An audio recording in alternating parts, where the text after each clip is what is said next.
the people, the plant, and the process. Focus on the shipbuilding part of things. Becoming good shipbuilders first, everything else second. We have 14 deck barges under contract. We have 2 cruisers for a large entertainment complex in Orlando. We have a Navy dive boat, aluminum hulled, and we have a couple of barges which are part of that count for the Army Corps. So we're now into the government business, which is something that I'm bringing to the table, and I'm largely focused on that. Not only because it's something I know, but that's where the biggest market is.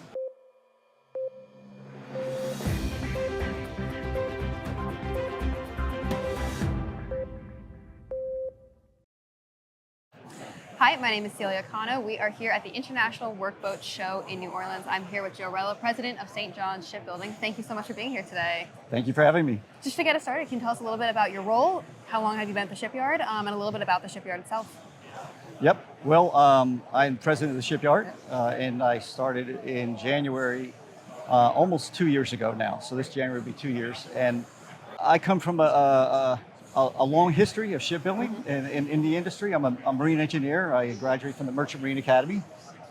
And I have I've sailed on ships, or I've sailed around the world on ships. I've came ashore and worked in the defense sector at Ingalls, and then in design. And then I went into the supplier side of things, and then commercial shipbuilding, and then more defense shipbuilding. And I was at Austal during the LCS and Joint High-Speed Vessel award era and expansion. And then, most recently now I'm at St. John's Shipbuilding. Can you talk to us a little bit about what's changed at the shipyard since you joined? Well, when I arrived at the shipyard, they were small. It's a small yard. It's commercially oriented. And they were building CTVs, like the vessel here. It's an aluminum catamaran hull vessel, and for the offshore wind. And they had 5 of those under contract. They had delivered 1. And, I was kind of brought in with a fresh look at things and focused on sort of the formula that I used at Austal when I arrived there, which was the people, the plant, and the process, right? And to focus on all those things to elevate the level of performance, and with a focus on the shipbuilding part of things. Becoming good shipbuilders first, everything else second. So we subsequently delivered 4 of the Legacy 4 CTVs. We're building 1 more, which is currently under contract. But of course, that market faded quickly this year. And so we had to look for new markets. So currently we're building, we have 14 deck barges under contract. We have 2 cruisers for a large entertainment complex in Orlando. We have a Navy dive boat, aluminum hulled, and we have a couple of barges which are part of that count for the Army Corps. So we're now into the government business, which is something that I'm bringing to the table, and I'm largely focused on that.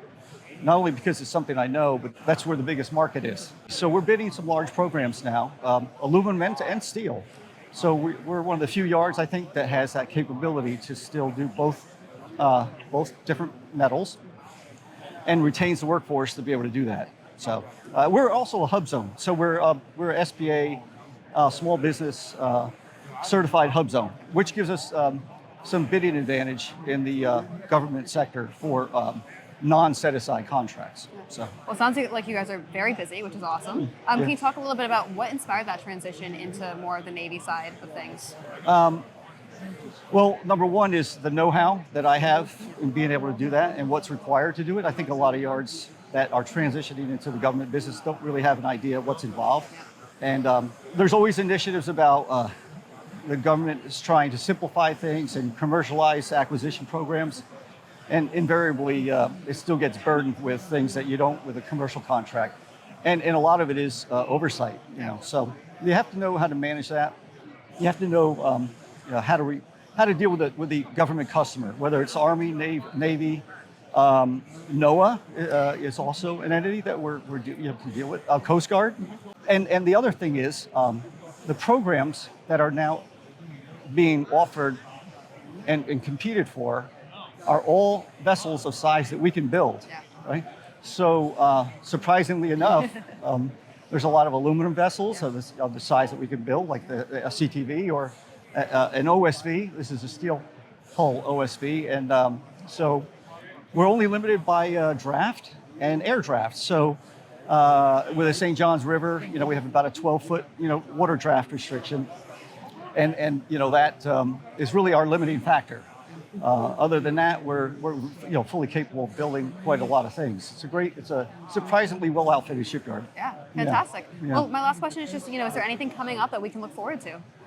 Awards, Yep. of significance from the government sector, either as a prime or a subcontractor, and then the next would be facility expansion, right? So we're looking at a rather large scale facilities expansion into to expand our industrial footprint, which is coincident and right in line with what the president is saying, right? So everything we're hearing from the government, and it's unified, right, from the Democrats and Republicans, is we need more ships, Yeah. and we need to expand the industrial base to do that. And we're sitting here saying we're the ready. poster child for that, And I think that's resonating. So we're being talked about where we weren't ever talked about before.